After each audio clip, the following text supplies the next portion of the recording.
দর্শক, যে জাতীয় পার্টিকে নিষিদ্ধ করতে হবে, জাতীয় পার্টির নেতাদের, শীর্ষ নেতাদের গ্রেপ্তার করতে হবে, তাদের শেখ হাসিনার দোসর হিসেবে বিচার করতে হবে, এরকম দাবি বিভিন্ন পক্ষ থেকে উঠছে। জাতীয় পার্টির অফিসে বারবার হামলার ঘটনা হচ্ছে। যদিও সর্বশেষে আমরা দেখেছি যে গণ অধিকার পরিষদ জাতীয় পার্টির অফিস ভাঙচুর করতে গিয়ে, আক্রমণ করতে গিয়ে নুরুল হক নূর নিজেই পুলিশের এবং সেনাবাহিনীর পিটুনির শিকার হয়েছেন, যেটা নিয়ে অনেক ঘটনা ঘটেছে। তারা উঠে পড়ে লেগেছিল জাতীয় পার্টিকে নিষিদ্ধ করার জন্য, কিন্তু শেষ পর্যন্ত আমরা সেরকম কোনো কর্মকাণ্ড সরকারকে নিতে এখন পর্যন্ত দেখিনি। অনেকেই বলেন যে সরকারের এই সিদ্ধান্ত নেওয়া সম্ভব নয় এই মুহূর্তে, কারণ আওয়ামী লীগের উপরে নিষেধাজ্ঞা দিয়েই আন্তর্জাতিক যে চাপ তৈরি হয়েছে সরকারের উপরে, সেই চাপ সামলাতে তারা হিমশিম খাচ্ছে। সেই জাতীয় পার্টিকে হঠাৎ করে গতকালকে আমরা দেখলাম এক ধরনের হুঙ্কার দিতে। এই প্রথমবারের মতো তারা এত বড় হুঙ্কার দিল।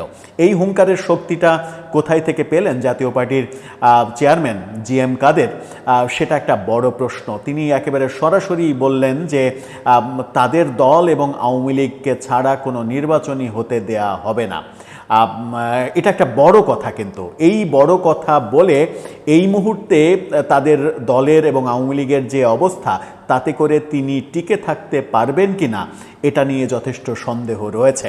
কি বললেন তিনি, কোন প্রেক্ষাপটে বললেন, এটার মাধ্যমে জাতীয় পার্টির উপরে আবার বড় ধরনের দুর্যোগ নেমে আসে কিনা একটু বোঝার চেষ্টা করব এই ভিডিওতে। থাকবেন পলিটিক্স টিভির নিয়মিত আয়োজনে।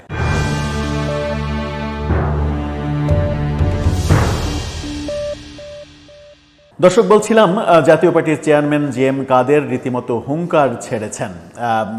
তাকে নিয়ে গণমাধ্যমের শিরোনামটা আপনারা দেখে নিতে পারেন। তিনি বলছেন জাতীয় পার্টি ও আওয়ামী লীগকে ছাড়া নির্বাচন হতে দেয়া হবে না। নির্বাচন হবে না এটা কিন্তু বলেননি, তিনি বলেছেন নির্বাচন হতে দেয়া হবে না। তার মানে হচ্ছে যে জাতীয় পার্টি এবং আওয়ামী লীগকে ছাড়া নির্বাচন করা হলে সেটা প্রতিহত করা হবে। তার মানে একটা সাংঘর্ষিক পরিবেশ আমাদের জন্য অপেক্ষা করছে, এটা নিশ্চিত করে বলা যায়।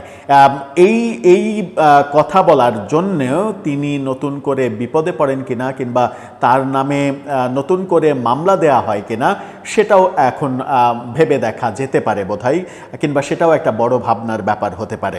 কি বললেন তিনি একটু শুনে নিই। জাতীয় পার্টির চেয়ারম্যান জিএম কাদের বলেছেন জাতীয় পার্টি এবং আওয়ামী লীগকে ছাড়া কোনো নির্বাচন হতে দেয়া হবে না। জাতীয় পার্টির কেন্দ্রীয় কার্যালয়ের সামনে উপজেলা দিবস উপলক্ষে আয়োজিত সভায় তিনি এই কথা বলেছেন। জিএম কাদের বলেছেন জাতীয় পার্টিকে বাদ দিতে পারলে জামাত ইসলামী লাভবান হবে। এটা একেবারে সত্য কথা, কারণ জাতীয় পার্টি যদি নির্বাচন করে, আওয়ামী লীগকে নির্বাচন করতে না দিলেও জাতীয় পার্টির প্রধান বিরোধী দল হয়ে যাওয়ার সম্ভাবনা আছে। এই ভয়টা জামাতের মধ্যে সবথেকে বেশি কাজ করছে। তিনি বলছেন যে তাই ষড়যন্ত্র চলছে। এই সরকার দেশে গৃহযুদ্ধ বাঁধাতে চায়। দেশের ইতিহাসে কখনো এত খারাপ আইন শৃঙ্খলা পরিস্থিতি হয়নি। তিনি এটাও বলেছেন যে অন্তর্বর্তী সরকার নিরপেক্ষ নয়, তাদের নিজস্ব একটা দল রয়েছে, যে দল সব ধরনের সুযোগ সুবিধা পাচ্ছে এবং সরকারের নীতি চলাচল সেই দলের পরামর্শে নির্ধারিত হচ্ছে। অর্থাৎ এটা বলেছেন যে এনসিপির কথাই সরকার চলছে। বড় মন্তব্য কিন্তু তিনি বলেছেন যে এদের করা নির্বাচনের চেষ্টা পাতানো। আমরা এ থেকে উদ্ধার পেতে চাই। দেরি যত বেশি হবে ক্ষতি ততই বেশি হবে। দেশের ধ্বংস বাঁচাতে আমরা সকল শক্তি নিয়ে লড়ব।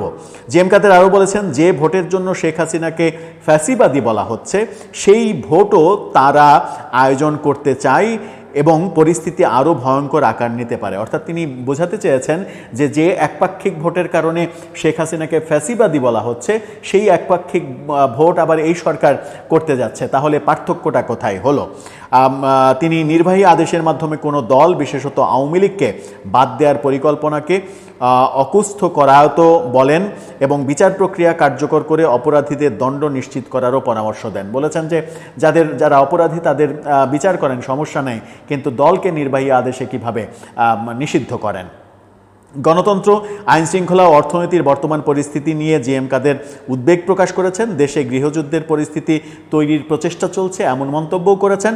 প্রতি মাসে মানুষ হত্যাকাণ্ডের শিকার হচ্ছে, শিল্প কারখানা বন্ধ হয়ে পড়ছে, বিনিয়োগ বন্ধ হচ্ছে, এমন কথাও বলেছেন।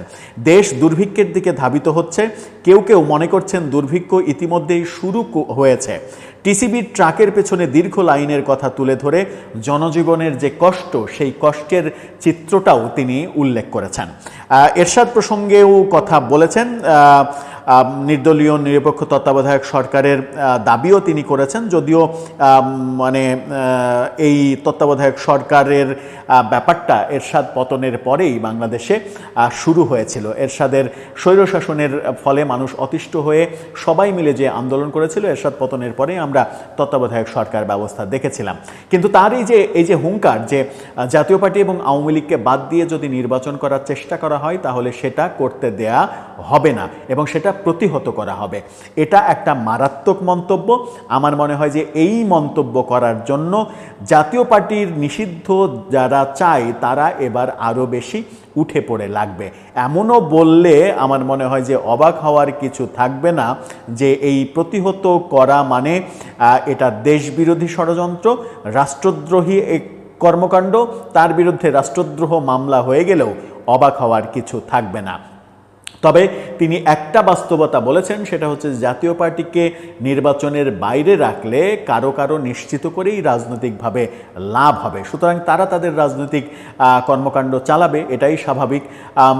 কিন্তু আদৌ মানে যে ইম্পর্টেন্ট কথাটা সাথে বলেছেন যে শেখ হাসিনাকে একপাক্ষিক নির্বাচনের জন্য যদি ফ্যাসিবাদী বলা হয় তাহলে সেই একই কাজ তো এই সরকার করতে পারে না, তাহলে তো একই ব্যাপার হয়ে গেল, আপনারাও ফ্যাসিবাদী হয়ে গেলেন। দর্শক, জাতীয় পার্টির চেয়ারম্যান জিএম কাদেরের এই মানে এক দুঃসাহসী মন্তব্যই বলা যায়, যে এই দুঃসাহসী মন্তব্য করার পরে অবস্থা কি দাঁড়াবে? নতুন সংকটে জাতীয় পার্টি পড়বে নাকি সরকারি এক ধরনের নতুন সংকটে পড়বে? আপনার মতামত এই ব্যাপারে জানিয়ে লিখতে পারেন আমাদের কমেন্ট বক্সে।